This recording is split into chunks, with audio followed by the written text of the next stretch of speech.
saw some big ones. We saw some big ones. I missed one big one that I'm going to be thinking about for the rest of my life. A scent so strong and a green so rich, my heart aches when the mind wanders back to these sagebrush seas. Cattle roam free in the indigo evenings, while the night birds share their words until morning's light.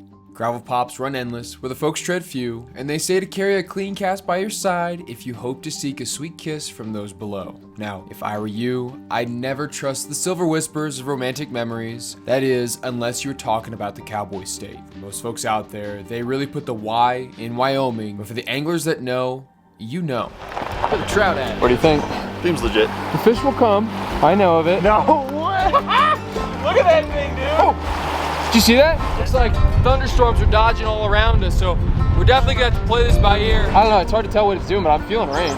That might do it. He'll come back, he'll come back. That's a good one, dude. Oh, he called his shot. Dude, that's a big one. That's a good one. That's definitely fish of the day. Yeah, dude! It grows in front of me. Dude, that's such a nice fish. That's a very big fish. Mike! Mike, he's right here, come on. Yes, I knew you were in here. Oh yeah, check. Dude, this is so funny. This thing's huge. Dude, this is unreal.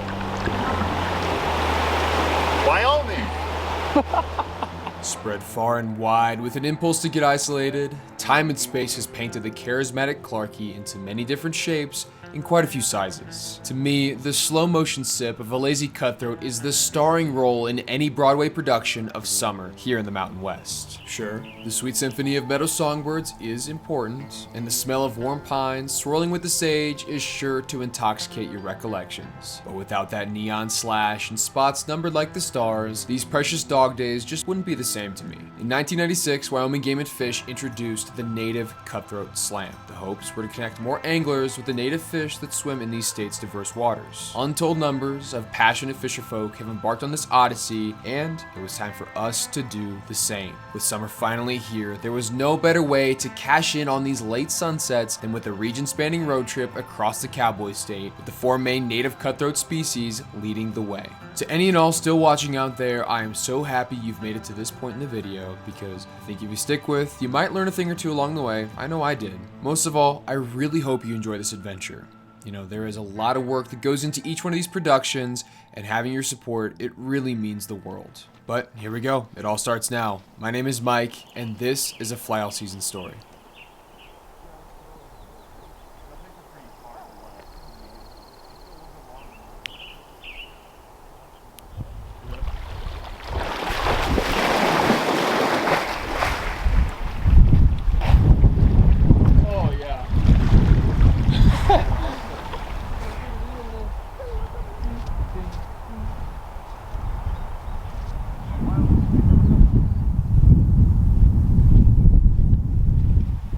So what's next?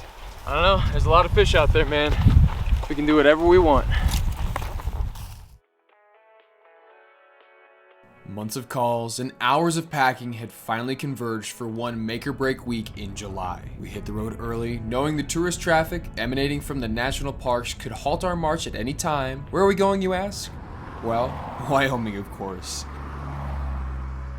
Oh, and by the way, that's Nick. You might have seen him in some older FAS videos, the Old Testament, as I like to call it, but regardless, you'll be seeing a lot more of him throughout this entire trip. Now, nothing screams Wyoming quite like Jackson Hole, and all I can think about is, oh brother, this town stinks. However, the Tesla truck-filled traffic was concerningly nowhere to be seen. Oh, Jackson's named after a trapper. But Mountain Town Karma would seek us out and enact its revenge just a few minutes outside of town.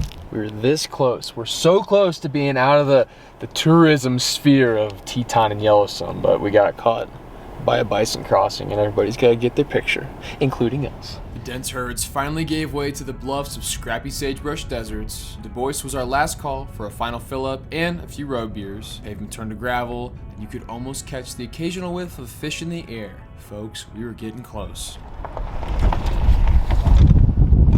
You definitely want some four-wheel drive for this stuff. It's getting western, folks.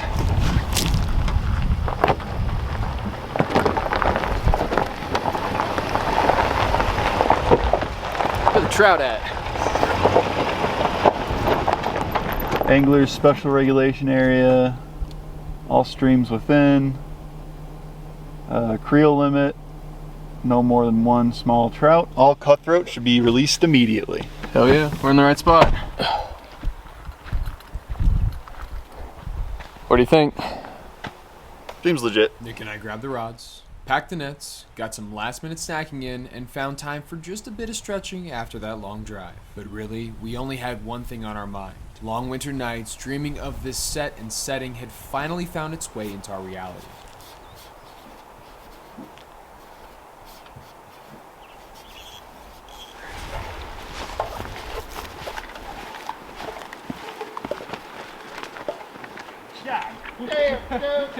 It's so big. Here we are in the middle of, I don't know where are we, Mike? We're in the upper Wind River Range. Upper Wind River Range, going for Yellowstone cuts.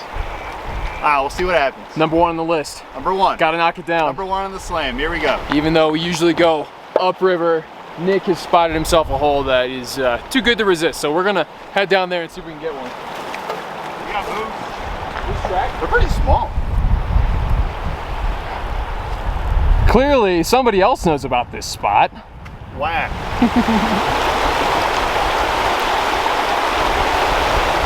Oh! No! That was a great drift, man. Oh! That's fine. First fish is bad stuff. Yes!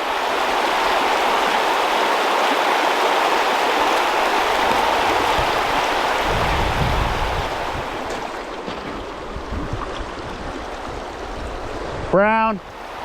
Yeah. That's not a cutthroat. Not a skunk. I'll fishy nuts that and take that back from Not there. skunk. Well, that top looks good too.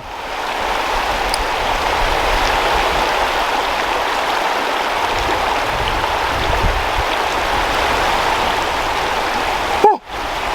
Yes, Nick, yes, that's a good fish, buddy.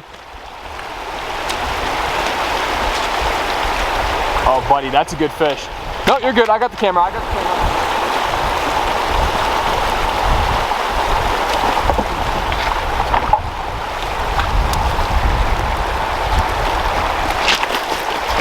Yes! Yeah! Yeah, dude! He rose in front of me. Dude, that's such a nice fish. It's bigger than that first one, luckily. Yeah, that's a nice fish, man.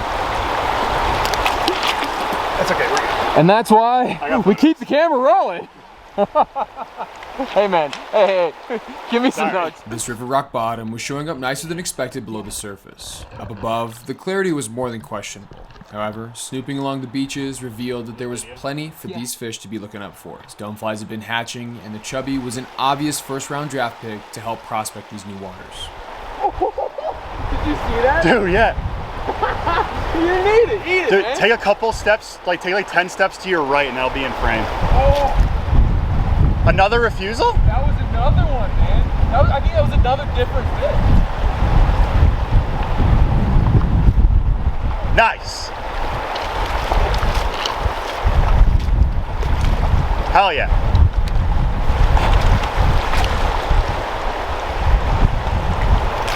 Cool. Nice. Heck yeah, man. Hand shot.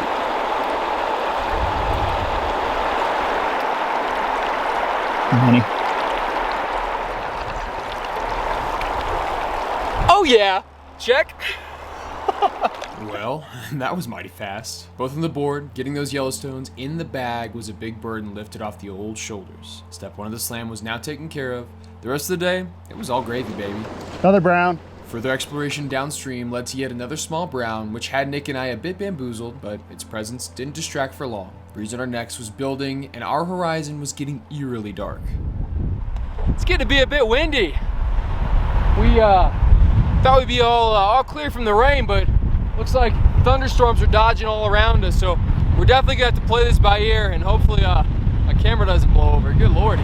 But that's I'm not too upset because camp is like right there, or the truck. Where's where the wind is blowing this way? I know it's screaming that way, but it almost looks like it's turning. I don't know. It's hard to tell what it's doing, but I'm feeling rain. A little bits of rain. No, it looks like it's going that way. because the wind is literally coming straight at us.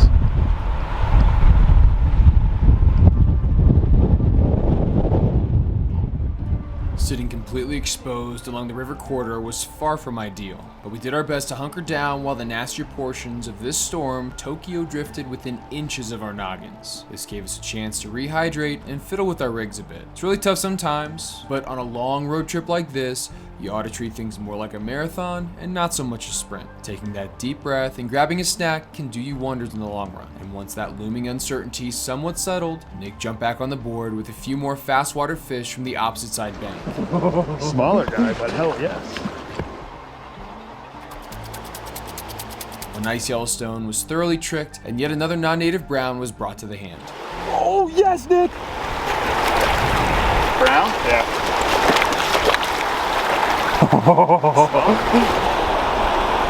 Oh. Now this whole stream is pretty sweet, but this is just classic cutthroat water. You got the log, you got the nice run coming in. I mean, that's, if I don't catch a fish, I mean, I don't want to say I won't, but there should be a fish in there. Good cast. Eat it! Eat it! That's a good one, dude. Oh! That was a nice fish. Dude, that was a good fish up there. Yeah, you seem like real red. I can see these little cheeky boys. I would say, if anything, let's leave it, let the sleeping dog rest. And, hey, go see what upstream has. As far as the eye could see, the sky was clearing up, and making our way back to some new water seemed like the right decision. We'd both had some incredible luck right off the bat, which only tapered the further downstream we moved. All right, we're back to where we started. Gonna get, yeah, the upstream march going. Downstream, it was okay, but I think we're gonna, stick up here. See what we can't find.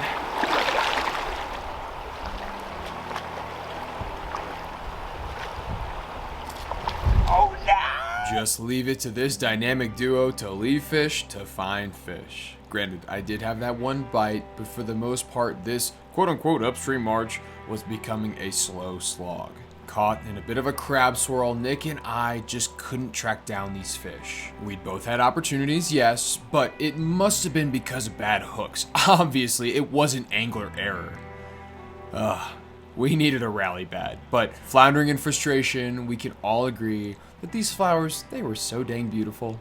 Oh boy howdy, between mishook sets and leapfrogging hole after hole, it felt like months of Sundays since I'd seen my last fish. With the sun hitting heavy from above, this dry fly muncher was a cool glass of water and looked mighty fine in the fish box. These Yellowstone cuts were absolutely beautiful and clearly correctly camouflaged for their stony home. As soon as they appear in pursuit of the prey, they disappear into the depths like they had never touched your hands. Feeling the momentum shift, I jumped back in right up above and was met with a noticeably splashier take. This was easily my best fish of the day and would make for a perfect submission to the Wyoming Cutthroat Slam.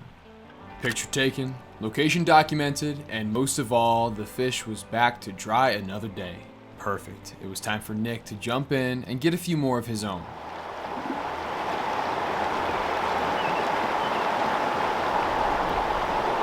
Oh, yes.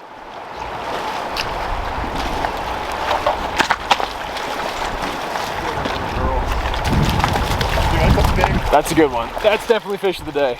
Well, that's a good fish. Not fish of the day? He might be neck and neck with your other one. That's a great fish. There you go. Tilt him down towards me. There you go. There you go.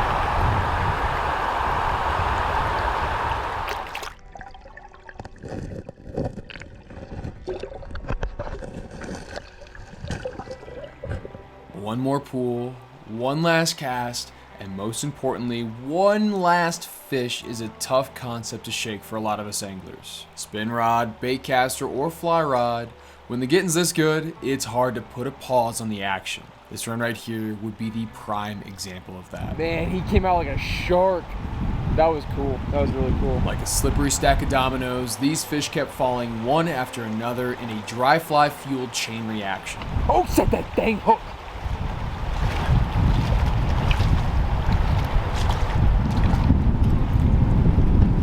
I love this. You're just pushing them out, man. You're freaking not even at the bank. Despite the aggressive winds and threatening storms, the late day shade reaching over the pool had these fish in a very happy mood, or at least that's what Nick and I thought it might be. Jump it. Oh, he called his shot. This is a good one. Oh, another. I think he's about the same.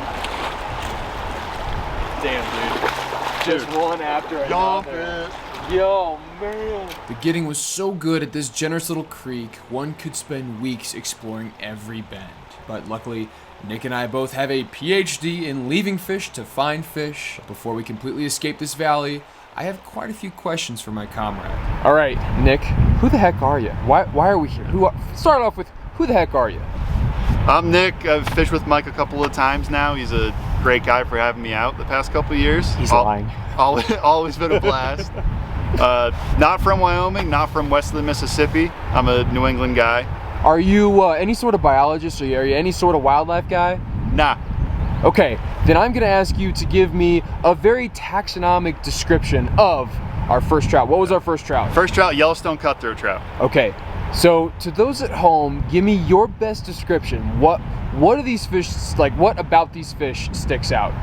So starting at the head, kind of first thing you'll notice is they got a bright, shiny, metallic pink cheek plate. And there's a little bit of gold on top, maybe some blue sprinkled in, but that pink pops. Yeah. Like, and you can get the shimmer in the sun. It's awesome. And it contrasts so much, I think, with the slash. Yes. There's the neon orange slash on the bottom. You can't miss it.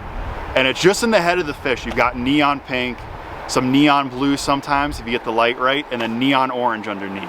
Okay, awesome. So we've got the head down. Let's move down the body a little bit. What about the body kind of sticks out? So kind of after the cheek plate, going towards the dorsal, little spots start showing up kind of at like a downhill angle if you're looking at the side of the fish. Almost like a Bob Ross, like a paintbrush Yeah, little splatter. like light little paintbrush flicks on up to the dorsal. And then once you get to the dorsal, spots start picking up, kind of covering the whole side of the fish, not just the top half.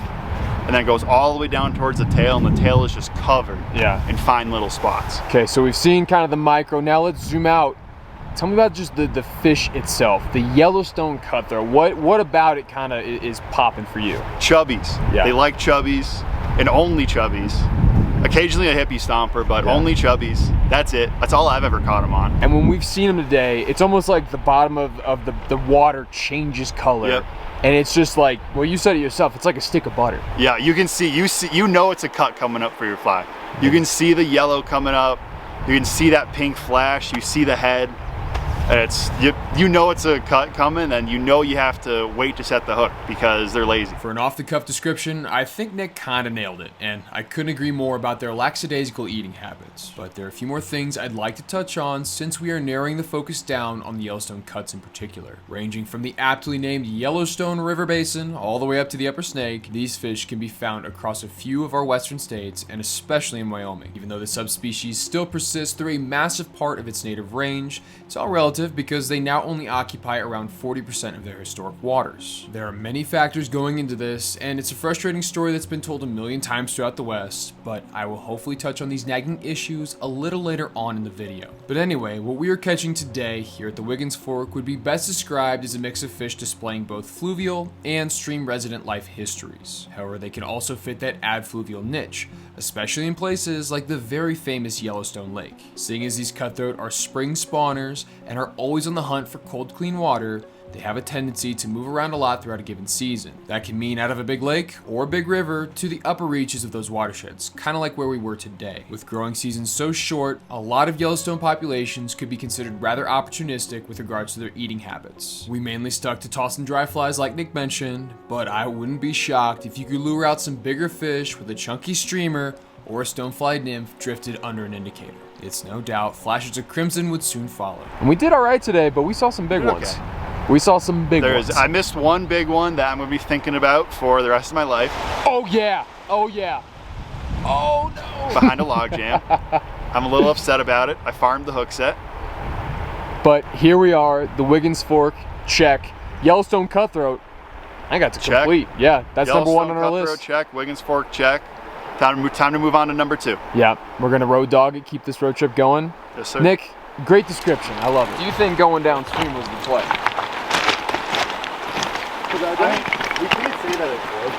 Because I don't think that if the sun was up, that whole lot of fish. Exactly. I think that's more of a Nice size. nice fish. Yeah, man. Tomorrow, the Snake River Cuddies. I can't wait. Snake River, here we come.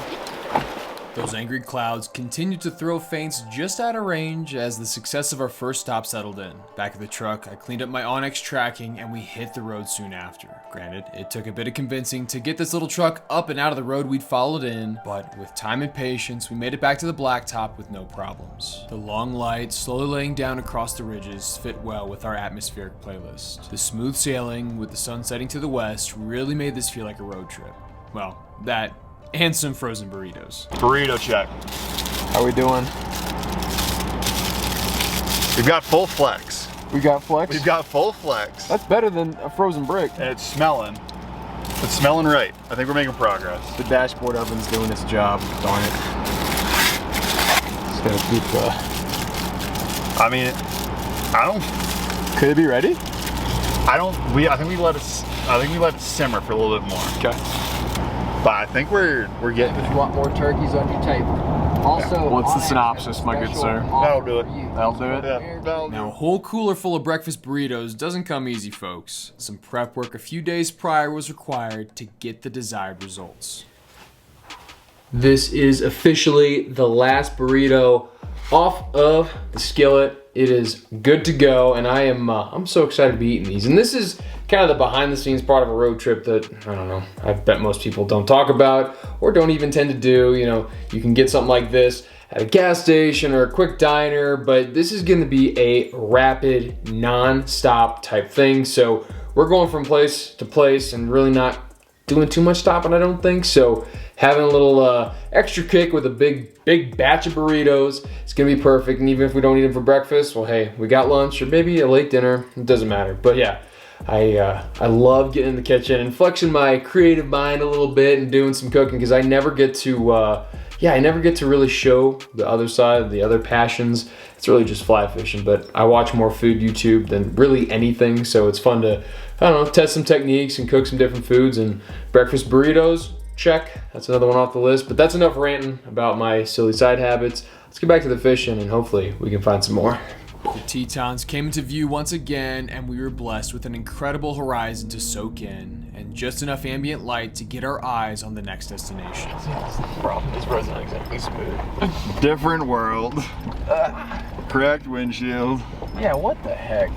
That's the price I pay. The stars were just beginning to reveal their presence as we assembled a hurried camp. The summer still young, fire restrictions hadn't hit Wyoming, so we took full advantage of this opportunity. After a long day completing the first leg of this adventure, we could enjoy the heat from our little fire and witness one of the clearest night skies we'd both ever seen.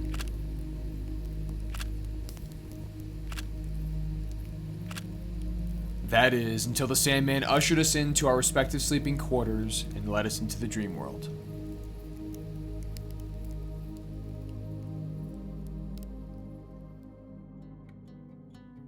Road trip sleep situations take many forms.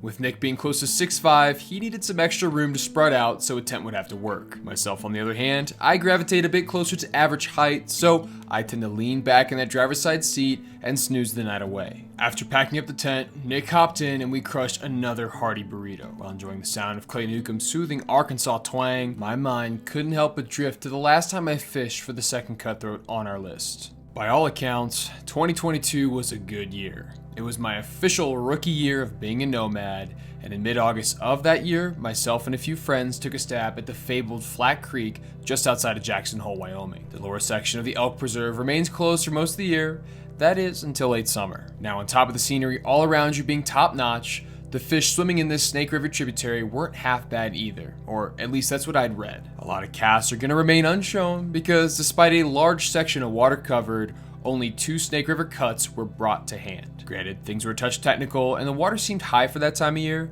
but a few months down the road, I was informed by an avid angler from eastern Idaho that getting a few of those Snake River cuts was certainly something to be proud of. By no means am I afraid to work for fish, but after wrapping up that burrito, I prayed the fish gods would maybe help make our quarry come easier today than it did a few years ago. Good deal. Get back there. Perfect. All right, let's go. Officially, day number 2. Snake River Cuts, here we come. Let's go. Now listen, I'd like to think of myself as a bit of a tough guy at times, but the prospect of having to go junk deep in excruciatingly frigid mountain morning water certainly turns my breakfast bowl of nails sense of self more towards a big old pussycat. Not even a little, because we're gonna get to cross that. No bridge for us. There wasn't a bridge in sight, and with seemingly no other option in our immediate area, we begrudgingly bolstered our boys and fought against the push of one of the many mighty tribs of the Upper Gravant. Folks, I really can't overstate how miserable that was. The only silver lining here is that the trail doesn't give your numb bits too much time to sit on ice. Almost immediately after the river crossing, the trail takes a rapid elevation change, and our sights were now set upward. Heavy breaths and increased heart rates helped cycle that warm blood through those constricted capillaries, and before we knew it, the uphill fight had spit us out into a wide open valley with pools of sweat clinging to our backs. Was this worth all the early morning torture? Well, you can maybe answer that question for yourself. I mean, just look at this valley.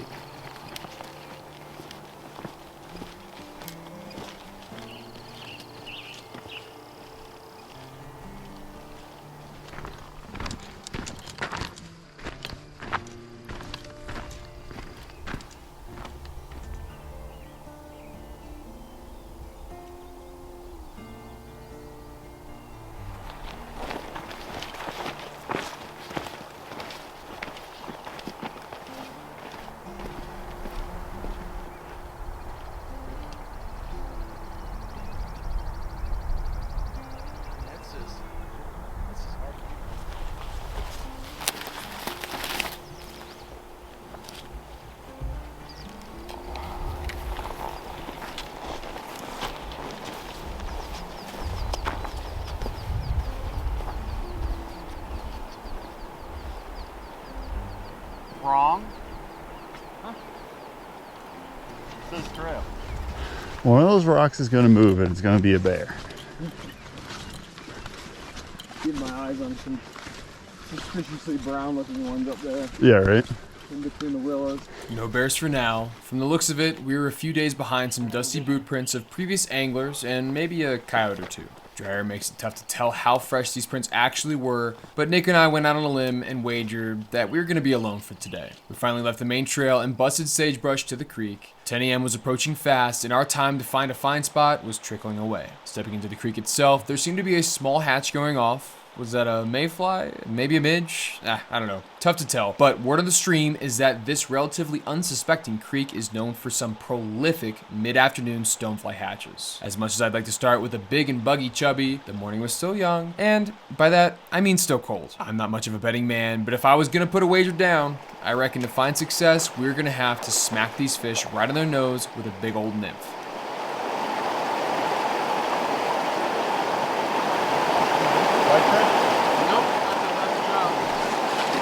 You want to toss me the net? No idea, my friend, right there. Nice. 3 fat. Yeah, that's fat boy. Fat boy. I need to find a pool like this. Sure, everyone has dry fly dreams during these prime summer months, but folks, you gotta remember that sometimes being flexible is more effective. It may not be as glamorous, but I prefer to get this party started with the humble dry dropper. I find that even in the mid-morning light, the air isn't quite warm enough to get bugs like ants or grasshoppers moving around the stream. My logic is, if the bugs aren't moving, well, the fish really have no reason to be looking up. But anyway, getting to see another specimen highlighted in the fish box was an absolute treat. It's really incredible how finding the right angle can really draw out unbelievable amounts of natural color. Usually this isn't my forte because I'd already grabbed 2 out of this run, but my gut was whispering sweet nothings about that opposite side pocket sitting in the shade. It Took a bit of highlining to avoid the rushing current, but the new sensation attention told me that my hunch about this side was indeed correct. Grabbing this quick hat trick so early on in the day had kind of solidified stop number 2 as a major win in my book. 3 phenomenal specimens were all well documented and kicked back with a bit of gusto. Unlike the last bunch I'd fished for, these Snake River fine spotted cutthroat came pretty dang easy. The only problem was Nick had yet to cross paths with our slippery quarry, and that needed to change. Oh, did you see that? Yeah. It looked like something took it. Nothing was there. I know, well, yeah, it was weird.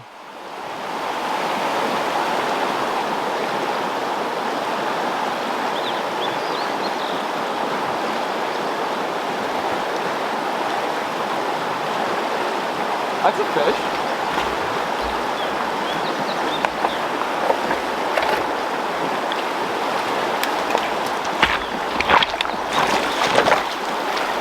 Nice, man.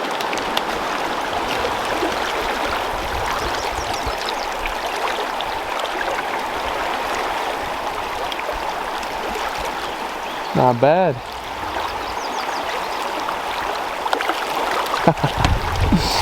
There we go. Part 2 complete. 2 out of 4. Might peel this flannel off for our right back. It's not too bad with the water.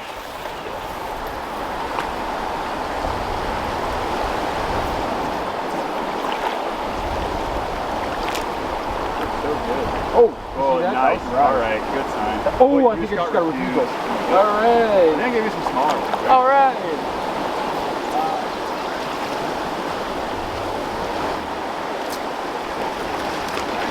That slow sip, man. These cutties, that's nice. Well, I would hate to say it's about dang time, but that is our first dry fly fish of the day. A fine spotted Snake River cutty. We'll let this guy back. He is gorgeous, man. But what's more important is that we caught that fish on this here fly. Most folks know this as the stimmy. This is a tried and true fly for Nick, and I think now would be a great time to show you how to tie this thing. Alrighty, we are back in the fly tying studio, and we've got our East Coast correspondent, Nick. Nick, what are we tying today? We are tying the almighty stimulator, the stimmy. And this is kind of your take on it, your version, a little bit of everything. Yeah, stimulators are pretty standard kind of across the board as a pattern, but there's a couple of things that I might do differently that some people might like, some people might not, but this is how I tie them, and it's worked for me on the East Coast, and it's worked for me in Idaho, Montana, and Wyoming. Cool, well, let's get into it. What's step 1? So you're gonna put our hook into the vise and just get a thread base going pretty far back into the curve. So once you got your thread base down, you want to grab your deer hair. I'm using a size, I think this is a size 10, kind of pretty standard, maybe on the bigger end of stimulator. Sure. And after you line up your deer hair and just give it a quick look, make sure the tips are all pretty lined up. And now I like doing it with these fire hole hooks, my tail to be the length of the hook gap. Doesn't have to be exact, but it's just a good ballpark to shoot for. Just working your way up till you're probably 2/3 trap some of these loose ends, trim it a little bit. Again, doesn't have to be perfect. It's a stimulator, supposed to look buggy, supposed to be a little messy. And this is a fly where you're always touching things up. If you see like a stray hair popping up, just pull it out, it's fine. So next step is you're gonna grab some pretty small diameter wire. 2/3 of the way up your hook shank, you're gonna trap that wire in. And for this stimmy, I'm using a Semperfli Kapok dubbing. It's really good dry fly dubbing, but you can use anything you want. Crystal flash, crystal dubbing, ice dub. And this is another kind of important step. You don't want to go too bulky on the body or go too far up the hook shank. Because if you think when you've seen a finished stimulator, you have the wing and you have those front hackle wraps. So you have to leave space for those. So I'm gonna trap the stem in. So then you can start making your wraps. You can do any number you want, but just try making consistent distance apart. And now this takes a little bit of dexterity. You're gonna swap hands, take your wire, and wrap over that loose end of the hackle with the wire. So as you go, you're just gonna wrap forward with the wire. So it's gonna be opposite to the hackle wraps, so it keeps it in place. And the wire you want a fair bit of tension on. So one thing I do is a little bit different from traditional like fly shop stimmies. I'll grab some CDC. I buy just big kind of big bulky packs of CDC, and you're gonna tie these in like a little base layer wing right in front of, or right on top of the hackle. So from here, we're gonna go back to our deer hair, and you wanna grab roughly probably 3 to 4 times the amount you grabbed for the tail. In that same distance you did the CDC underwing, if you did it, do the deer hair. So kind of halfway down the tail, or to the longest part of the bend of the hook, but just wrap through the deer hair front. And you can flatten your wing out, kind of see how it's gonna look at the end. And that's looking pretty good. That'll fish. So now you're gonna take your hackle, you're gonna trap in that stem. So we're gonna go back to our dubbing. And you don't wanna use too much on the head, because if you use too much, it does have a tendency to slide more often. So you just wanna completely cover the head. And then bring your hackle, start wrapping that around. And you can put as many wraps or as few as you want. I really like packing in the hackle. More hackle typically floats better, a little bit more buggy looking. Now, whatever tool you like using for a whip finish, go ahead and grab that and put in some couple whip finish knots. All right, so this is your finished stimmy. Thanks for watching. If you don't want to be bothered to tie any stimulators, I don't blame you. They're kind of time consuming. They can take a while to learn to tie. I like tying them for fun. I'm a psycho.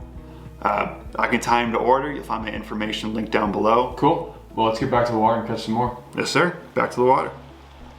Anyway, I hope you'll enjoy seeing the more nitty-gritty side of fly tying, and if anyone is going to show you how it's done, it's got to be Nick. He's phenomenal on the vise, but let's get back to the fishing for now, because in a lot of ways, it's mission accomplished for the both of us. The pressure of the day was off, so losing fish wasn't a huge deal. If anything, I'd like to think I was just clearing out those pesky trout to get to the real prize of this pool. Yes, I knew you were in here. Whitey? Yes. They kept playing me like a fool. Yeah, they get this kind of metallic purple to them. Sometimes it's pretty cool. Weird little mouth, man. Morning, I had a hunch there were some whitefish in this stream. And he'll go back real quick, but that is that's another native fish to Wyoming, but not a part of this Cutthroat Slam, obviously. But it's so cool to see that there's natives in here, and yeah, they're willing to eat. I like it. Not only was there one, but my God, there must have been dozens of plump whitefish with bellies to the bottom. Let this be a lesson to y'all. The swift current and sun glare does a great job of concealing what lies below the surface. And it wasn't just that pool. Further up the way, there were signs of stoneflies everywhere, and we were even seeing some start to hit the water. But no matter how perfect that drift was, Nick's fly received no love from the fish. Now, despite my near inability to point a damn GoPro, you can see the silhouettes of these little torpedoes packed in like sardines. I guess it's safe to say you aren't gonna find many trout in a whitefish hole. So we agreed to maybe mosey on up the way and seek out a few more trout. You're asking for one more. We're looking more than that. The pace of the day had been a bit different for the both of us, and I can understand where Nick's one last fish wish was coming from. I dialed in the right combination of bugs in the form of my adjustable dry dropper, mixed with a dash of single dry fly in the form of that stimulator. But with the afternoon moving in strong and the general fish activity ramping up, I had faith that Nick would find more than just one fish to finish out the day. Those cutties were coming right in front of the that big, where it kind of smashes in, creates a hydro pocket. Yeah, like right in there. And I didn't get all too far across. Well, that's a fish. Making some slight tweaks to his setup, the bigger nymph finally connected. But being the idiot that I am, I was too eager to get my eyes on this beauty through the fish box, and in a flash, it flopped away, never to be seen again. I am so sorry, Nick. And even though our day was quickly coming to a close, we still had more than a few opportunities of tracking down a few more trout. Saddling up to this narrow cliff pool, I had to do some heavy lifting to uproot one of the resident whitefish, and again, I say that with the utmost respect. I love whitefish. But it seems as though I had to move him in order to open the door for my biggest opportunity of the day.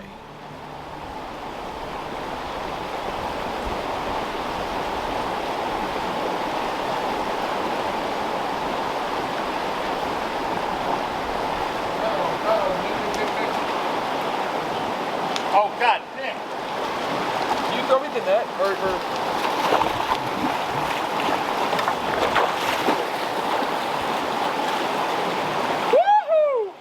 Yeah!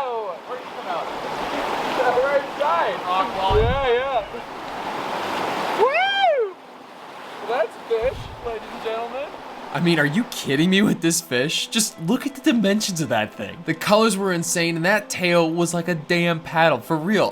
I was a bit blown away at the time. I hate to be repeating myself, but I was already more than satisfied with how things had shaken out up until this point. But the fish gods had sent their humble hands from up above to place a wonderful cherry on top of this already stellar day. I gotta say, most of these cutty streams here in Wyoming have the potential for fish of this caliber, which makes each blind cast into a new bend so very exciting. We're so lucky to be able to cast a fish like this that have had the chance to grow long and wide and old under the watchful eye of catch and release. It's certainly tough to say if this big dog has been caught this season or whether somebody else would rope him in before winter hits the west, but as it kicked back strong, I could smile knowing that the opportunity for someone else to do so was still there. I mean, seriously, what a fish. With some very shaky hands, I dropped a quick pin using OnX and checked the time. My schedule was getting tight, and one more hole might just book us clean for the rest of the day.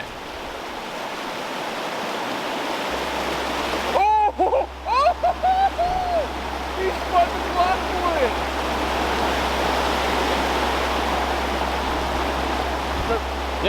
Yeah. Routine is where my mind went when Nick set the hook. I didn't get the best look at it, so I positioned myself near the end of the pool, poised and ready to scoop and score one last fish for my bro. But once the drag began to scream, my stomach began to drop and the whole situation got very serious.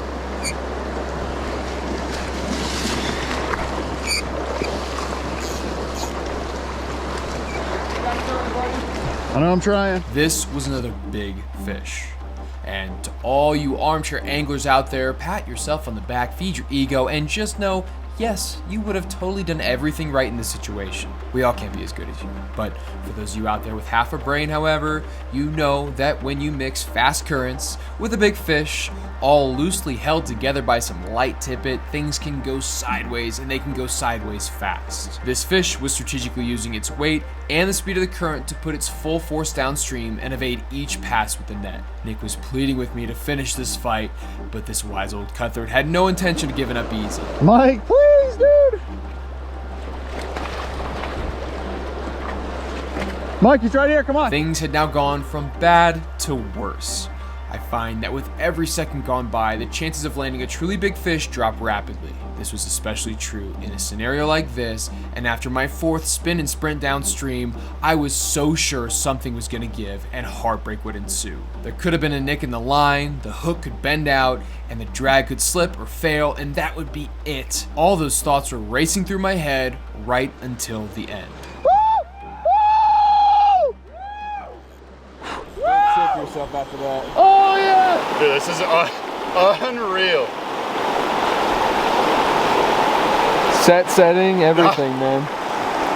Mike with the net job. Dude, thank you. I mean, y'all, what more can you want? This is why you come to Wyoming. With the size and fight of this blushing beauty, Nick's fish could very well be the trout of the trip.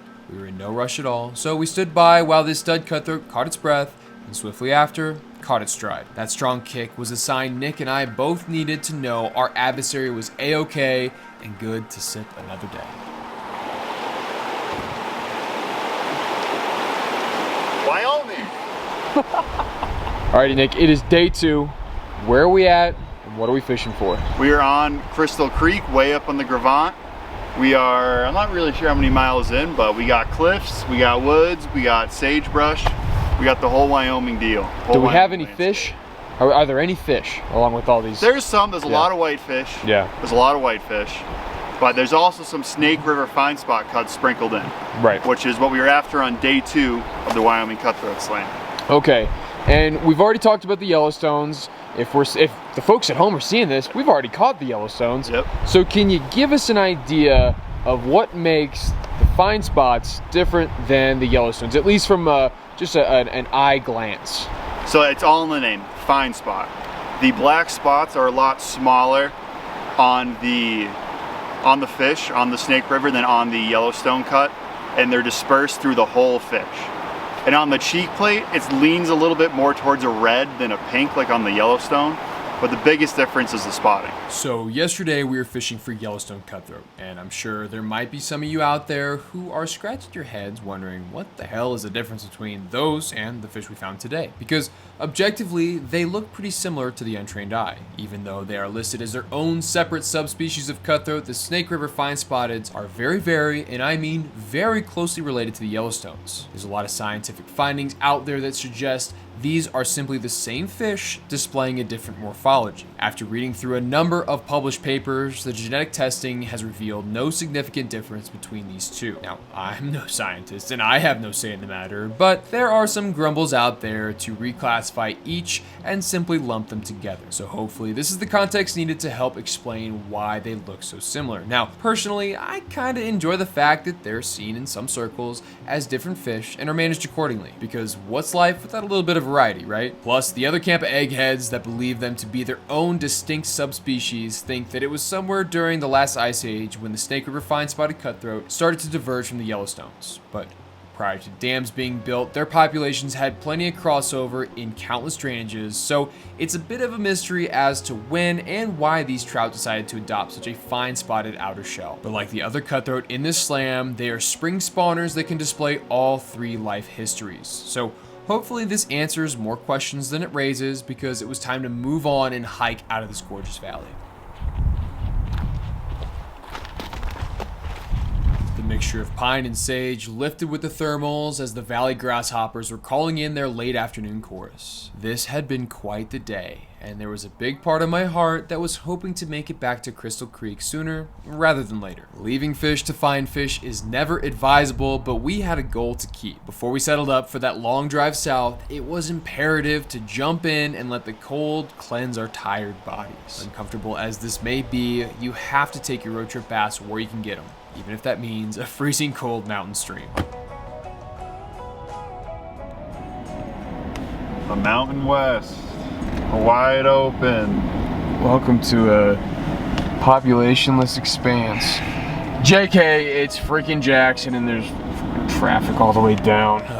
My disdain for this hole knows no bounds, but luckily for us, this would be the last time we'd be passing through the dreaded Jackson Hole. Open road gave way to cruise control and good music as we made our way once again to the gravel. Finally getting eyes on the Wyoming range, we were greeted by the many locals straddling the road, and the moon-like expanse left by some fires of old startled Nick at the time, but it wasn't stopping the native fauna from playing in the open fields. And long as they may be, this summer day was coming to a close, and this road-weary crew was ready for some rest. Cutthroat number 3 was swimming somewhere along this road, and we were hoping to find it tomorrow.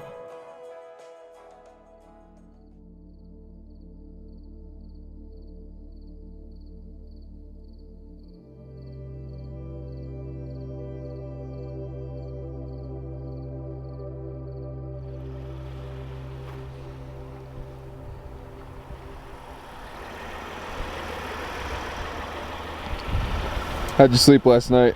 Pretty good, a little chilly. It got super cold, man. Well, So we're the only souls out here once again. that sun's slowly creeping down the hills. That's what we're waiting on right now. So we'll get out soon enough.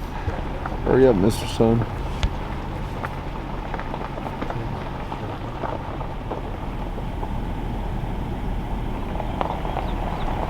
Oh man, yeah. He's coming across the bush right now, I see. So it's on there. Oh yeah. Yeah, he's popped. Oh There's wait. 3 of them. Whoa, what? There's another one behind Yeah, him. there's a smaller one. Damn. Whole lot of moose. Yeah, those are definitely moose. They got the ears. Mhm. That's cool. I don't know if I've ever seen that many moose. Especially males. I've never seen all them. Opening our eyes a bit later than intended, it was clear to see that this valley was alive with a new day. I've seen moose down here before, but it was so cool to run into this many all at once. The later start was kind of a blessing in disguise because it allowed us to do some much needed tweaking to our setups. We were in a much different environment, which meant our approach might require some changes. Did I ever tell you about the time I fished here a couple years ago? Yeah, I think I watched the video on that too. Not but a few years ago, I found myself at this very pullout looking to do the same exact thing, catch some dang fish. So It's funny how just even one adventure can give you such a higher sense of confidence when you make that inevitable return. Because I can distinctly remember diving into this creek relatively blind and thinking to myself that finding a Colorado River cutthroat was going to be way out of the question, especially after I started my day with just a lowly cutthroat. That looks like a rainbow to me. Well, not exactly what we were after, kind of partly what we're after. This is a beat up old cut bow. We're looking for the cutthroat and, oh, there he goes. With a dash of patience and the proper drift underneath a brushy corner, I connected with the target species. Yikes. Not only was this the target, but after roping in this rodeo beauty, I immediately regretted not bringing a bigger net. Come on, give me the reach. Yes, yes, yes, yes, yes. Yes, dude, let's go. Oh my gosh. Unfreaking believable, man. Now, did it flop out on the grip and grin? Well, yeah, of course it did, because sometimes you can't have your cake and eat it too. However, he was not alone. I proceeded to make my way upstream and found many more of these unique cutthroat. Oh yeah, baby, that's a good thing. Oh yeah. Ah, don't do that. Yes, yes, yes. Yes. Woo, that's awesome, man. What a great fish. In this extremely buggy creek, I observed that as the sun got higher in the sky, these fish focus heavily on anything floating on the surface. Even in the evening, as I made my way much further upstream, I was tracking down pockets of fish that were eager to eat. Needless to say, I had a fair bit of faith that this box on our list wouldn't be that hard to check off. Crashing back down that same willow-choked path to the creek, we were spit out at a very fishy hole that looked to have a hatch brewing. It might be time to throw on a mayfly. Nick had so graciously given me first dibs on this juicy run, and I went right to work. Admittedly, it was tough to tell what this first fish might have been. Maybe a cupbo, maybe cutthroat. I don't know, it had a lot of spots. Regardless, it was an absolute dime and kicked back into the deep blue. That was two. Two of them almost headbutted each other. That's a better one. Yeah, these are the spots you're looking for. The second fish, however, was for sure what we were after. Maybe a little small, but I knew there had to be bigger boys in there. But before I went hog wild, I handed the fishy baton to Nick so he could scoop and score a few of his own and get that morning skunk off. Yes.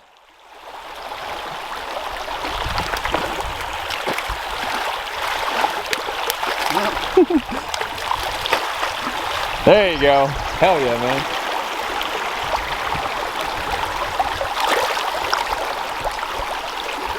What do you think of that? 3 out of 4. Now we get to have fun. Now we get to have fun. Really try and kick out or give it a really good punch at the end of your cast. That wind's pushing it back. Yeah. Oh, there you go. There it is.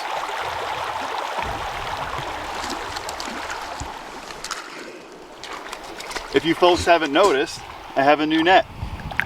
Damn. If anybody at Wiggins Fork finds a teal But the teal rising net, let me you know who to give it to. Oh yeah. See ya. See ya. You want to explain to the folks what's going on right now? Well, we ran into our first hatch of the real true hatch of the trip. There's fish rising all over this great pool. If you had to guess what bug? A gray mayfly. Yeah. An Adams specifically. Yeah. That specific bug. Latin name, Adams. Size 12. Let's get a look at this puppy. A few dry fly fish on the board meant that this pool was certainly aware of our presence, and this right here is why we love to carry 2 rods. Oh, y'all thought you were safe under the surface, huh? Oh, that's cool. Nope, big mistake. I whipped out my adjustable dry dropper and sent a big old stonefly down to Bikini Bottom. After the net assist, we could both assess that this was a much nicer fish, and not to diminish the other ones, but this is a cutthroat I might be more willing to write home about. And it's funny, once this rotund fish kicked back into the depths, Nick connected with another great fish. I'll run blocker here, just in case. There's not as big as the other one. Oh, rainbow. Is it a rainbow? Yeah. Wow, it's fat as hell. Shit. Already smashed it. I mean, that could be like a hybrid. Think you can get him? Yep.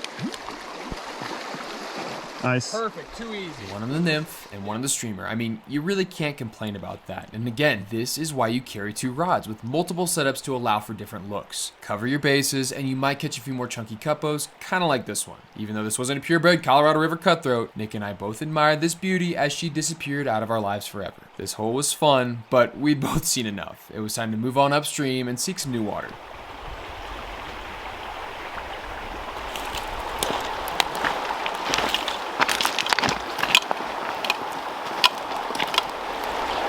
Let it drift in front of that log in the shadow where I was getting those flashes.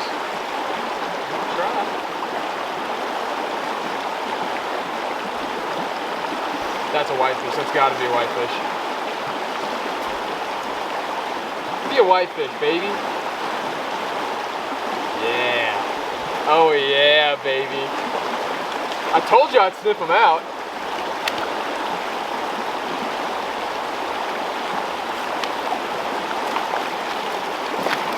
That's a tank too. How do we feel about whitefish, Mike? I love whitefish. Can't beat that. I told you I'd sniff them out.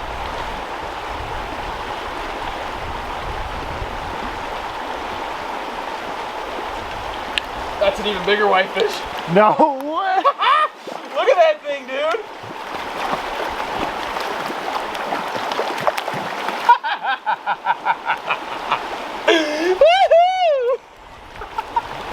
We're making our own native fish swim. Dude, this is so funny. This thing's huge. Holy Toledo.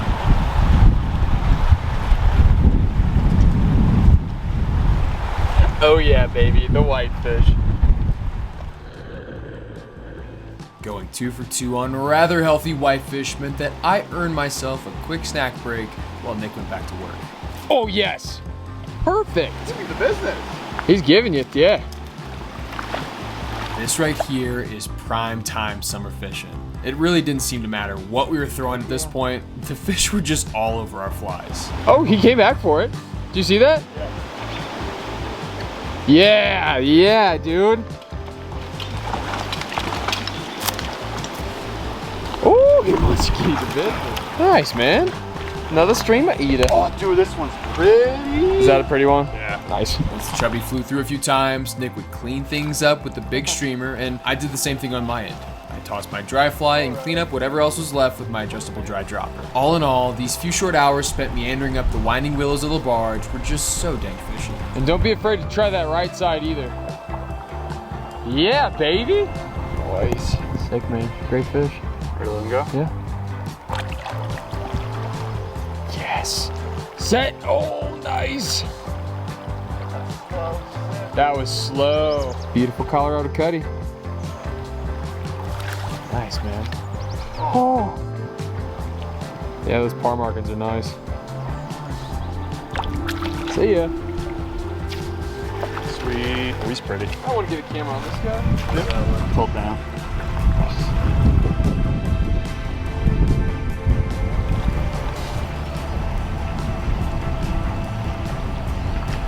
Not so little. There's a lot sitting right here.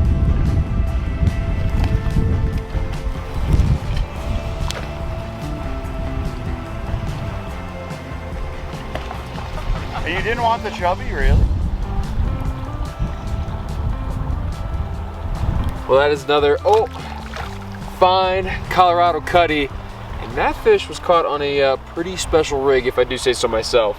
I'm gonna get it fixed up and I'm gonna show you real quick. So this might seem like any old dry fly, but I've tied this in a way so I can make it adjustable. You see that?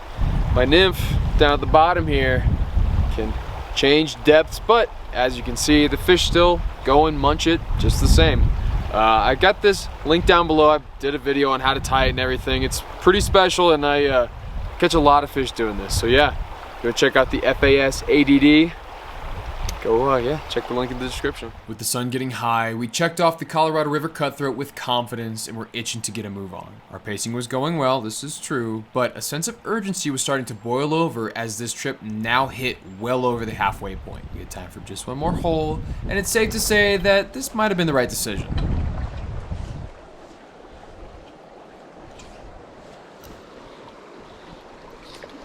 Yeah, baby.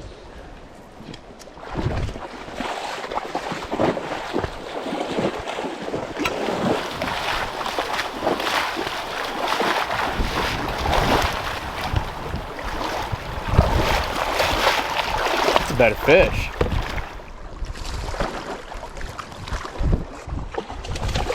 Oh shit.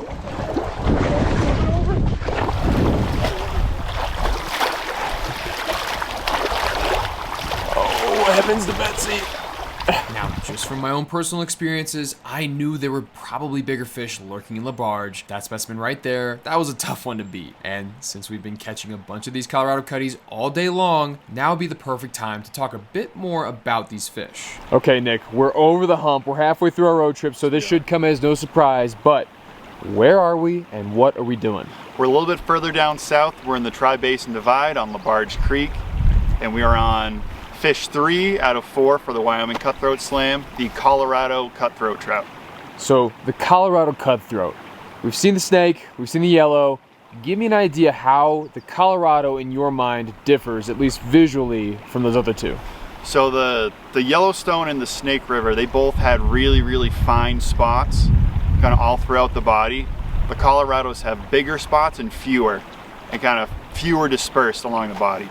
They've also got real obvious pink par marks on most of the fish that we caught, unlike the Yellowstone and Snake River cuts where they have them when they're young, but then they kind of fade out as they grow up. When discussing our first two fish, things were mostly positive, but it pains me to say that the Colorado River cutthroat aren't faring nearly as well as their northern neighbors. As of today, they only occupy around 20% of their historic range, a range that includes other states like Colorado, well, obviously, and places like Utah. And they were once believed to be in places like New Mexico and Arizona as well. Even to that note, the Colorado River cuts can be subcategorized as Green River, Colorado River, and San Juan strain cutthroat trout. So technically, where we're fishing would be within the range of the Green River strain's habitat. A double-edged sword in this situation is that they evolved as the only salmonid native to the upper reaches of the Colorado River, so they never had to worry about competition. But due to other compounding factors like habitat loss and overharvest, they've been mostly isolated in their upper ranges. That's easily the biggest issue plaguing them today, and I'll talk more about non-native pressure later on in the video. In a lot of ways, La Barge is the perfect example of how this unique population has been pushed to the uppermost headwaters of the Green River, where it once dominated. These fish are one of the big reasons why the Tri-Basin Divide is such a cool place for us anglers, and I'm always so humbled knowing that we could knock this one off our list in the wake of such colossal loss. This is your first time here on La Barge. Yep.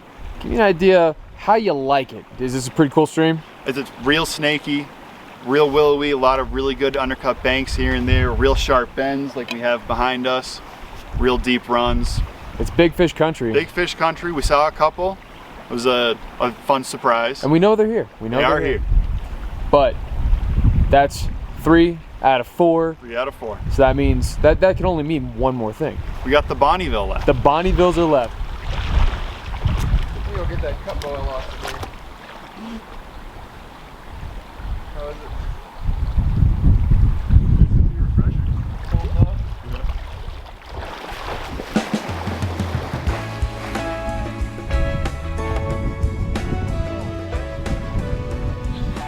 I hate to repeat myself, and I do it all too often, but when you're on a road trip like this, you have to smoke them if you got them. A perfect lazy river bath doesn't come around often, so we made sure to soak up this summertime treat before we hit the road and hiked back to the truck. The afternoon was moving into evening quick, and we had our sights set even deeper into the Wyoming range, so we settled up yet again and pushed up and over the pass. Now, I could sit here and make a long list of why I love this place, but to keep it simple, I'll just say that this range is one of my favorite places in Wyoming. Not only does the Tri-Basin Divide have a rich ecological history, but there's so much information about the pioneer days of past, it really makes you feel like you were there. You have a good chance of running into wildlife, kind of like this moose, and then turn the next bend and see a sea of sheep grazing their way through the sage. The locals, they may bark a bit, but they're not gonna do shit about it. There's just so much to see, and there's just so much to do, and with every dusty mile, it pained me to speed past so much of it. In hindsight, I should have maybe slowed down just a tad, because I hit a few potholes that rearranged everything in the truck. And Nick,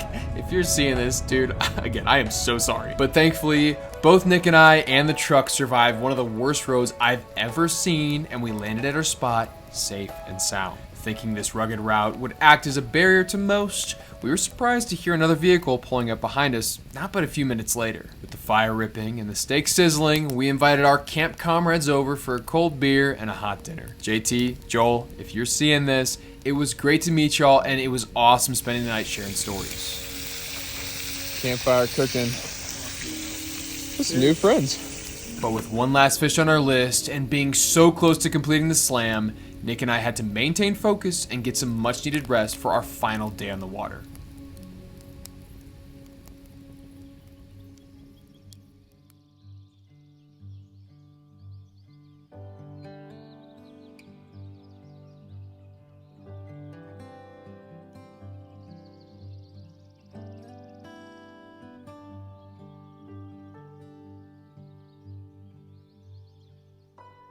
I'd go as far to reckon that Apollo himself graced our last morning here in the Cowboy State with another memorable sunrise. And for those of you out there still watching, and maybe still wondering and slightly concerned, yes, I am sleeping in the front seat of my truck.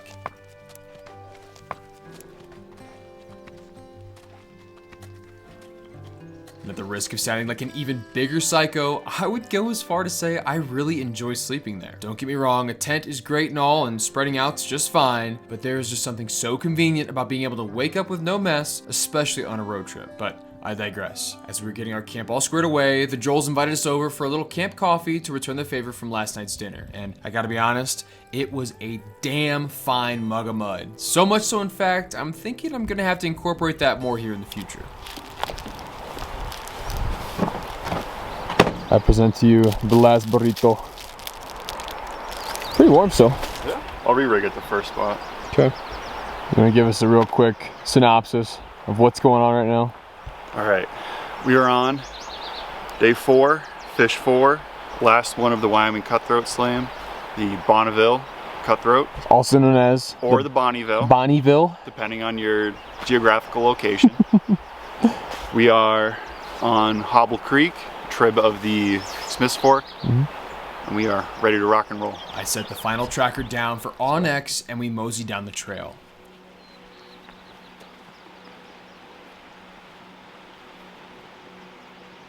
After 4 hard days, I'd like to think we'd gotten our timing down pretty damn good. The morning air was still cool enough to help fight away any sweat from the hike in, but you could feel that summer sun slowly starting to sizzle the sagebrush as we marched on. Today was set to be a real scorcher, but at this pace, we should be 10 toes down in the cold mountain water before we start to deep fry. Somewhere out there is our last fish on the list. We're this close.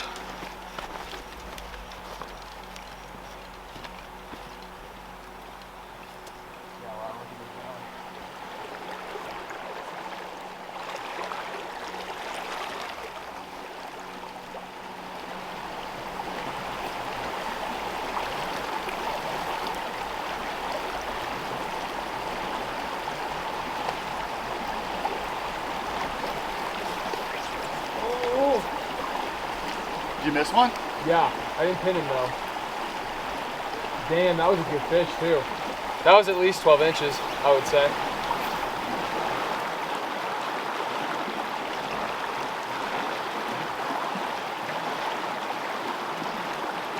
Oh, Jesus, Mary and Joseph, dude. Yeah. I just got a follow from like a 16 plus, like big fish. I spooked him, but he chased it.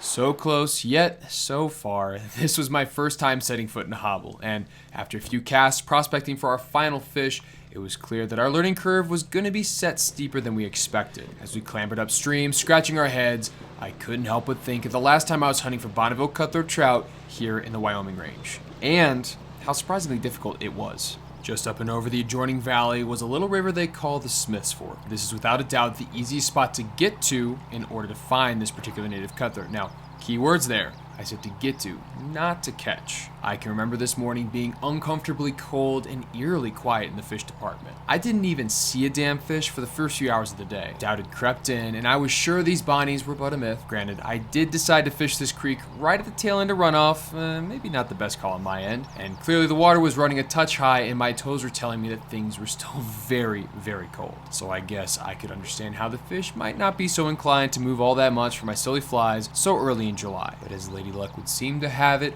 I was graced with a shallow gravel bar where I could see ahead through the shadows. Some ominous figures fidgeted with life just above a robust beaver dam, and this seemed like my best shot.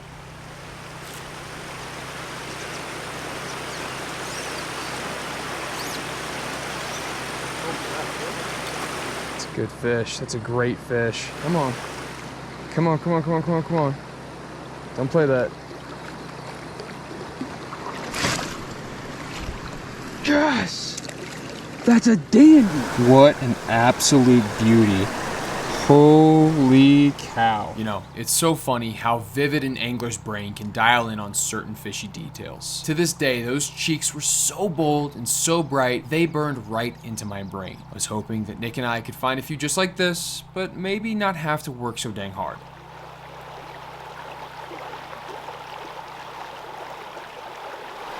Honestly, a streamer might be a good call in this.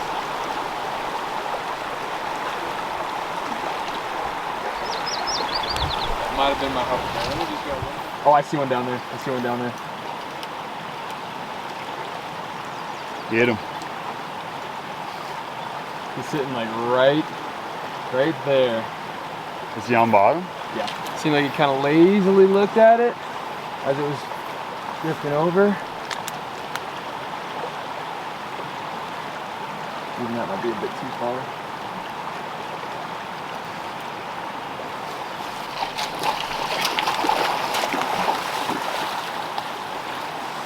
Yes! Is that a brown? That's a cut. Let's go! Check, ba-bing, the done. Let's go, man. Say right here might be good. Very nice Bonneville, sir. Not a bad Bonnie.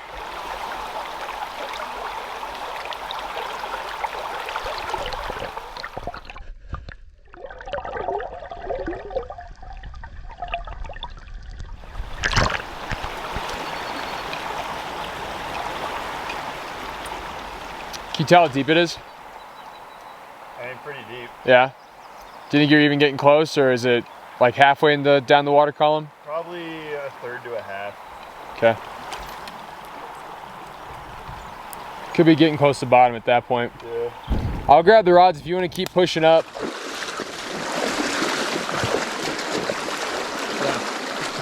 Yeah, I think there's a fish in there. Try and let this one go all the way down. Like really let it go. Because that middle stuff, the middle of the seam there towards the bottom looks good and slow enough for them to sit. That's fish, that's fish, that's a fish. Oh, rats.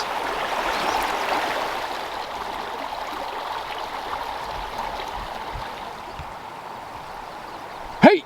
Oh! Nothing there. You might check your depth. It might be off. It looks a little small. Could be a baby beaver. Oh. That feels like a good fish, my man. Oh no, it is.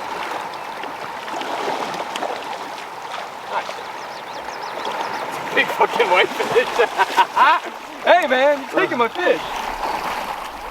Not quite what I want. Oh, was that your first whitefish? This trip, yeah. Yeah. No. After another Bonnie gave Nick the slip, I could feel the mood shift. We've been running and gunning pretty hard over the past few days, so folks, be kind and give us some grace. Overall angling ability wasn't near its peak, but there would be no more horsing around for this next one. Nope, Nick was locked in. Oh man, you could snip the tension in the high mountain air with a pair of rusty tippet nippers. I didn't so much as dare exclaim a single word this early in the fight. There was no way I was gonna be the jinx on this one. Nick was well covered on the net, and I simply had to sit back and man the cam while my brother went to work. I mean, talk about a first fish. I don't know about y'all, but that is one hell of a cutty to start a day on. And even after a worthy fight, this fish had no trepidation about kicking back strong and leaving us nerds in the dust. As long as we were saying, I haven't seen a damn draftfly bite yet.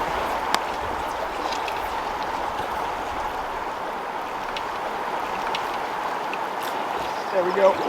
Nice. Is that him? I think so. You got him or you want a hand? Well, that was a little heartbreaking, but I'm re-rigged. Gonna see if they're still munching dries. That was a good sign at least. Small hooks and bad angles can lead to a touch of heartbreak, but hey, That's the beauty of fly fishing. Hook sets are free and you can make as many casts as your little arms can handle. Well, that is, unless you're a Euro guy. You don't really cast and it's not really fly fishing, but I digress. Doggedly, I drew back cast after cast until connecting with the official first dry fly muncher of the day. But this time around, I wasn't gonna take any chances with the net and I hit the CP to Blake alley-oop in a flash. Again, that's kind of what you want to see with a native cutty. A lovely foam ant sitting 8-ball corner pocket in a toothy jaw. Oh mamma mia. I mean, come on. How good is that?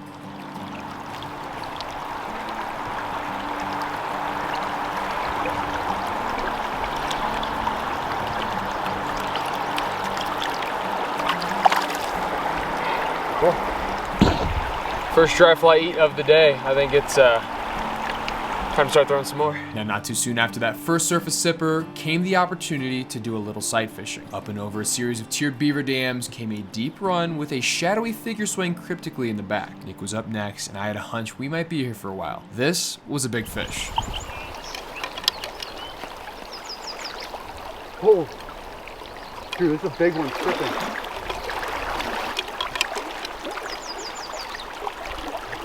Oh! Right, you see it? Oh, shit. Oh, my gosh. Maybe. You're still too far left. There's a little guy in here. Is he in here? Oh, yeah, this little guy. Think of that little pink thing. Something he can look at. Mm-hmm. And something maybe he can't resist to not. Because he gave the caddis a look, and the Yeah. caddis is a bit bigger. He wasn't interested at all in the ant. Didn't see.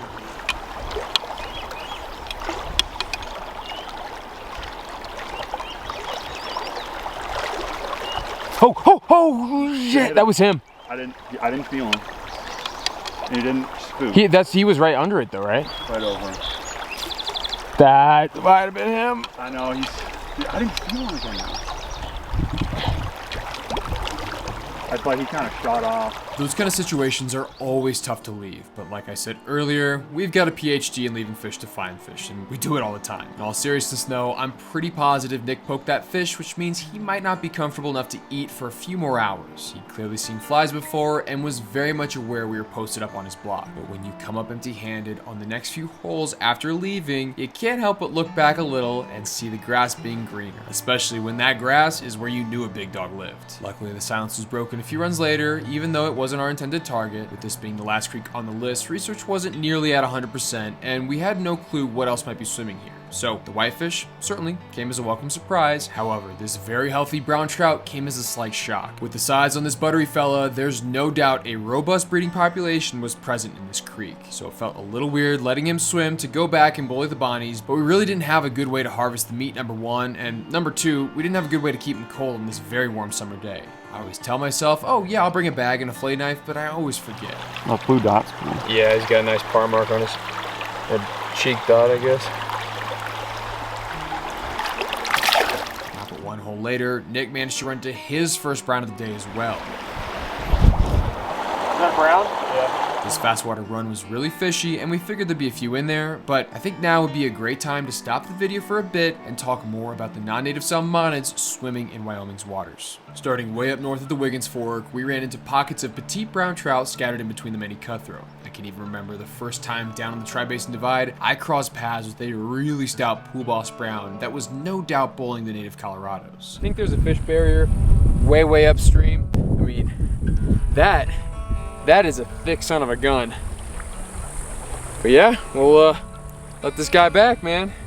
Good to have you around, I guess. Old Salmon Truta was first stocked in Wyoming in the early 1930s, and it was clear the echoes of that decision were still present almost 100 years later. Also, don't be surprised if you run into these East Coast invaders too. Brought with the Browns around the same time, old Salvelinus fontinalis can be just as effective at outcompeting the cutthroat. They hit more of a quantity strategy, while the Browns kind of lean towards a quality, if that makes sense. Now, Nick and I, we didn't find any brook trout this time around. They are certainly present, and if you get the chance, they make for great table fare, especially in the backcountry. So don't be afraid to pack the necessary fish harvesting tools. Now, brought a little later on, rainbow trout were first introduced in the late 1800s. And yesterday, while we were on the other side of the Tri-Basin Divide, hybrids seem to be the soup du jour. Commonly called the cutbow, these cutthroat and rainbow trout hybrids can take many different shapes and sizes. Some are more subtle, and the average eye can't quite tell. Others are much more obvious like this chunky streamer eater that did the tango with Nick yesterday. The crux of old Oncorhynchus micus is that they share the same genus classification as our cutthroat, Oncorhynchus. So on top of filling in similar niches within the watershed, the rainbow trout and the cutthroat trout can successfully hybridize, which dilutes the fragile genetics of these unique fish. Now, non-native salmonids are an issue all across the West. This isn't a secret. In some parts, they're worse than others, and I'm not going to sit here and bemoan the bad actions of our great-grandparents. The stockings done so many years ago, they happened and kind of are what they are at this point. And yes, viewer, the non-native fish that Nick and I found throughout this trip could have been our dinner, sure. But with how fast we were moving and the relative uncertainty of how long we'd be at each location, harvesting all the browns and cuppos would have most likely resulted in a warm, wasted fish. Then it becomes a moral issue of why kill when you don't need to. Blah, blah, blah. This gets super granular, and I'm sure everyone out there has the correct opinion. Ay, ay, ay.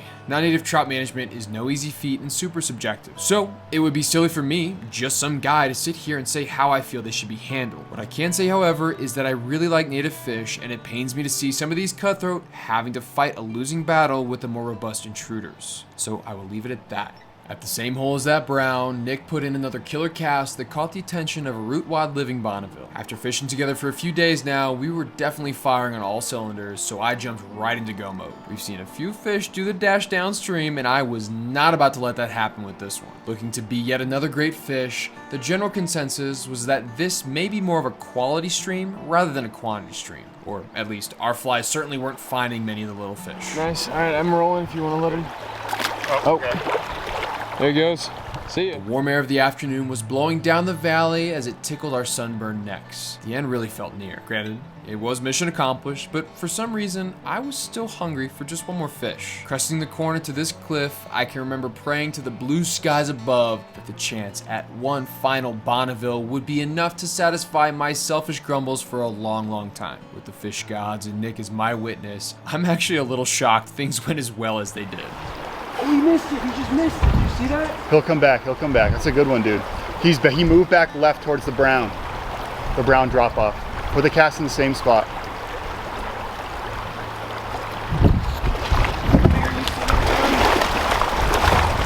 There was no part of me that wanted to be cute with this puppy. With a mean lead step and a little extra reach from my trusty hex net, it was a textbook scoop and score. And I mean, just look at this thing. Are you kidding me? This is exactly what you want, folks. All the miles on the road, every step on the trail, and every single empty cast are all made worth it for this absolute specimen.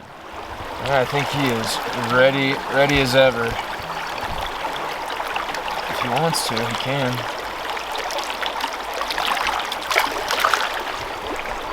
All right, well, that is officially our last fish of the Wyoming Cutthroat Slam. Bonnevilles, check. I think it's time to find Dixie's Diner. I always find it so funny how quick motivation shifts. We hadn't made it a few strides up and out of this cliff, and my mind was already fixated on the crispiest chicken and waffles this side of the Snake River. But before we hit Dixie's Diner, we needed to backpedal just a bit and talk more about these bonnies. Okie doke, Nick. I've got good news and some bad news. Which would you like first? Hit me with the bad news. The bad news is our trip is officially over, which is kind of sad. There was going to be an end eventually. Yeah. But the good news is this is the last time you'll hear me do this whole spiel. So tell the folks at home where we're at and what we are doing. We are on Hobble Creek, pretty nearby LaBarge Creek, still part of the Tri-Basin Divide. We are going after our fourth fish of the Wyoming Cutthroat Slam, the Bonneville Cutthroat Trout. So what can you tell me? We've seen 3 distinct cutthroat species. What can you tell me about these bonnies? What sticks out to you that makes you think, oh yeah, this is a distinct fish? So they've got similar spots to the Colorado, not so much the Yellowstone and Snake River. They have those fewer spots that are a little bit bigger, kind of more numerous towards the tail. And they're a nice, cool, like sandy color. They're not pale.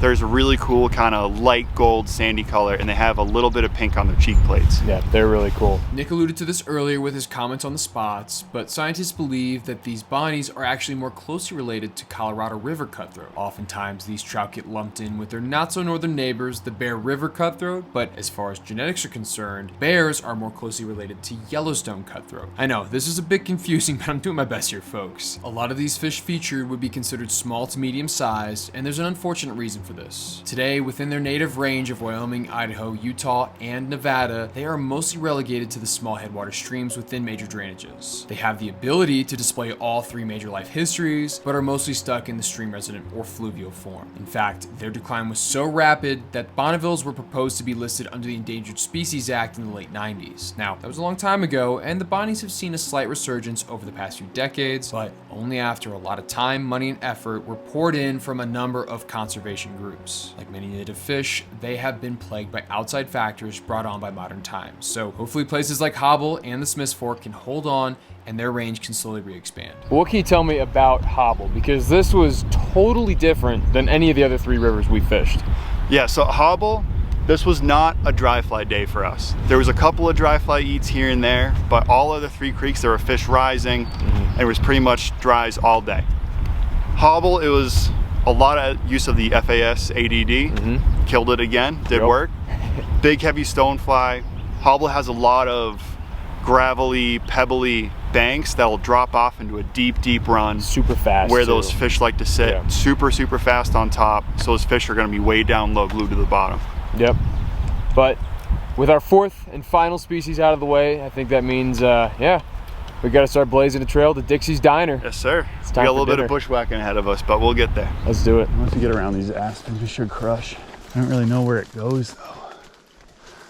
I don't really want to go left or right because then No, we I stay in know. the Yeah, I aspens. Oh, it being open, yeah. Yeah. So I think. Oh no, wasn't that was by the sandbank? Oh wait, are you talking that flat, like past the sandbank? Yeah. Yeah. Okay. Yeah. The marina. I thought you Yeah. were talking about the sandbank. No. So what's next? I don't know. There's a lot of fish out there, man. We can do whatever we want. Whitefish warden. I'm the whitefish warden, dude. You wanna see me catch another? Run it back. Like, if you ask me, would you rather catch a 35-inch whitefish or a 26-inch cutty? I'd say give me the whitefish. You know the answer to that. Anybody can catch a 30. Any it takes a special kind to catch a state record whitefish. It should be illegal. These tactics, I mean, next level. I need to make one of those TikTok or Instagram reels. Be like, this fly is banned across 3 competitions. The competition. We made it to Valhalla.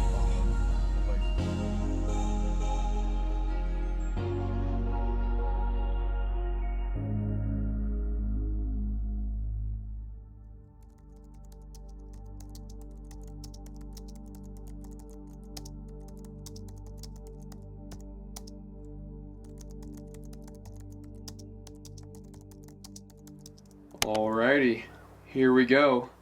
Boom, the slam has been submitted. 4 up, 4 down. That is the end of that. And folks, if you were still watching, I mean, shout out to you. I can't, I don't know, it's always weird for me to imagine somebody this far into a video still sticking around, but if you're there, hey, I recognize you and I appreciate you a lot. Because, yeah, it's so cool, you know, looking back at these pictures and thinking about all those memories. This trip that Nick and I went on was just, it was so cool. Like, just burned into my brain as one of the coolest trips, be it, you know, the road trip element, the native fish element, all of it just kind of accumulated into this really special memory. And I'm always so humbled at the end of this whole video making process to sit down and think, holy cow, like, people are watching this all the way through. They're watching me and one of my best friends share in this really, really cool memory. And yeah, I'd like to think that there were multiple storylines going on throughout, and it's really within the eye of the beholder to, yeah, I guess parse out what you saw. Because some people might look at it like a statewide road trip in the West, or, you know, a native fish story here in Wyoming. And, you know, some folks might just look at it like, oh, you know, 2 friends having fun in, like, the best part of summer. And, you know, again, that's to be determined by you.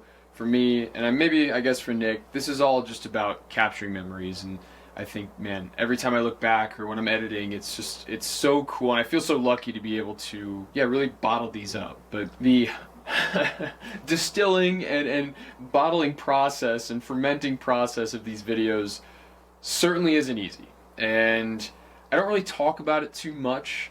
And again, hiding it at the end of a long video like this, again, I don't know how many people I'm even talking to right now, but, you know, your support from the beginning to the end, it really means so much. And, hopefully I'm telling a story that's convincing enough to stick around. I don't know.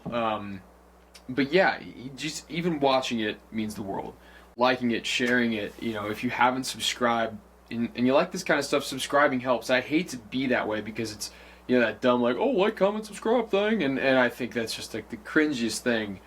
But it is the nature of the beast. Like, that's the business that we're in here. That's YouTube, unfortunately. But, if you are looking to, I guess, support Fly Season in more tangible ways, well, I guess, and again, I hate shelling this out, but we do have a Patreon, and the Patreon is kind of this fishing fund, if you will, this passive way to help pay for gas, to help pay for Airbnbs, to help pay for just little things along the road, food, whatever it might be, plane tickets, and the new levels that we approach, the new devils we run into. So new levels, new devils, and money helps, but man, it just it's weird asking people, be like, oh, hey, give me your money. And I don't want your money, but if you feel so inclined, you like this kind of content, that would be the best way to actually support what we're doing here. And so I guess another way would be through the Fly Season partners like AvidMax, Ant, Hex, these folks that have been around forever and have only had like our best interests in mind.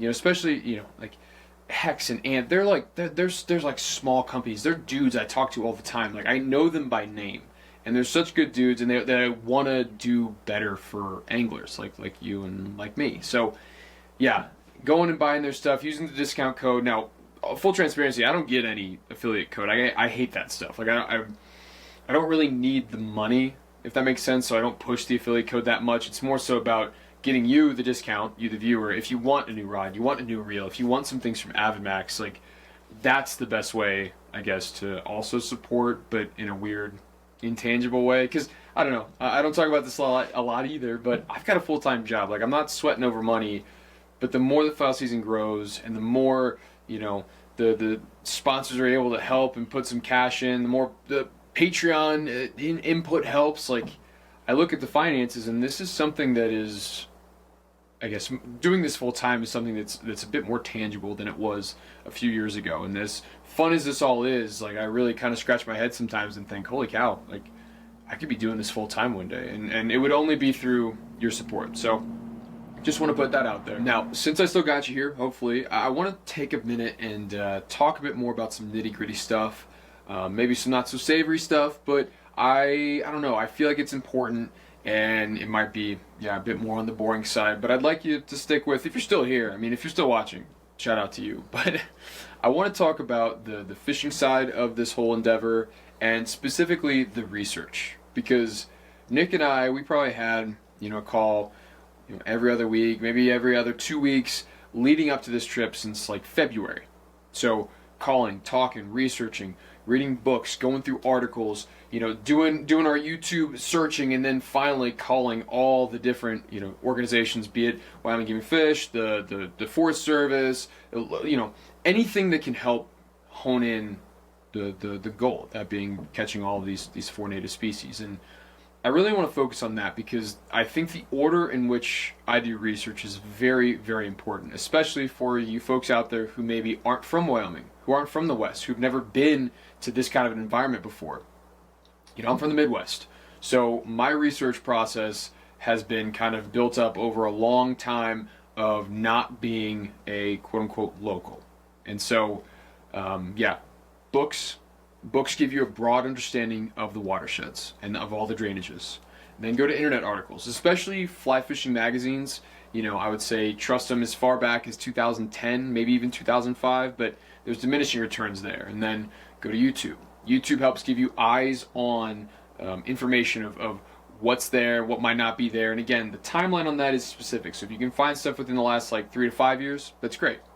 But then once that's all taken care of, that's when you start making phone calls. I don't know. I really think that it's important to have a really good understanding. Sharpen that blade as best you can before you start talking to other folks. When I'm asking questions, usually I'm talking to a biologist or a Forest Service agent or even like a game warden. it is very, very important to have, I would say, tertiary level questions. Things that you can ask, very specific things that can squeeze out that last little bit of information that may surprise them, or it may not, I guess, come across as you're just asking where to go. It's, hey, once I get there, what can I do? Once I get there, what should I look for?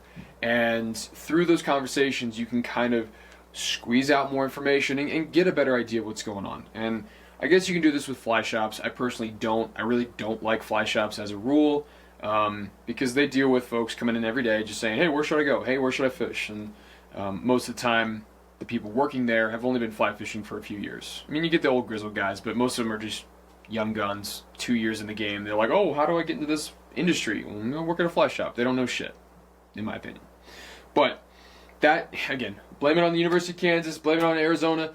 I don't know why I go so hard with these research projects. I just think it's so important to have success, especially when the timelines are very, very narrow, kind of like this one with Nick and I. We had just very, very small windows.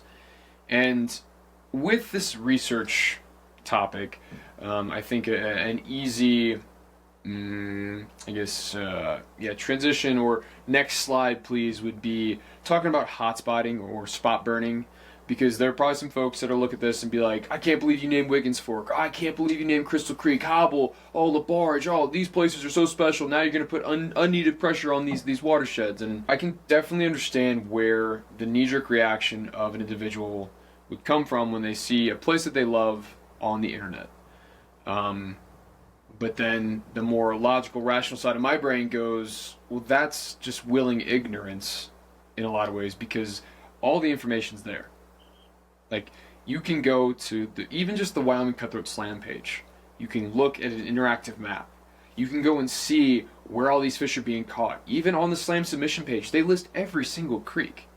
So they give you all the tools needed because they want you to go out and give value to these fish. They want you to go out there. They want you to catch these fish. So hiding the information, it does them no good. They don't sell licenses that way. These little towns, they don't get tourist dollars that way. And in a place like Wyoming where, again, so much of the revenue comes from tourism and yeah, be it hunting or fishing, like, it is significant. And yeah, they're amazing natural resources, and it would be a shame to see them trampled and beaten down. But these places, especially the ones that we went, they can be pretty damn remote, and the barrier to entry are your legs. And I don't know, I might be coming across as a real jerk right now, getting on my soapbox talking about this stuff, but you know, it's one of those things. I know I probably put in too much research, but I also have a lot to lose. Like, when I'm out here shooting these films, like, I don't want to mess around. I want to have everything all squared away and just go out there and really do a good job and have success. And so that's why the research is so heightened. But at the same time, all the information's out there. So to say spot burning or, you know, that it's I think it's a lazy excuse. So hopefully, to any and all out there still watching, I hope I haven't pissed you off too much. And I'll leave you with this quote. Anyone who is aware of the Meat Eater Network or listens or watches the podcast or any number of the podcast or shows, you may know a fellow by the name of Doug Duran. And Doug Duran has this quote that really resonates, and I think is a great way to put things into perspective, especially with regards to public land and the opportunities that are there for everyone in this really cool experiment called America. But he always says that it's not ours, it's just our turn. And I think with our turn, you know, we should take care of these places and especially attach value to them, because if people don't know, they don't care. But that's more than enough for me, folks. I'm gonna close this laptop, lay this one to bed, and yeah, wherever you find yourself, folks, be it in Wyoming or in your backyard, I sure hope you keep those feet in the water. And until next time, tight lines.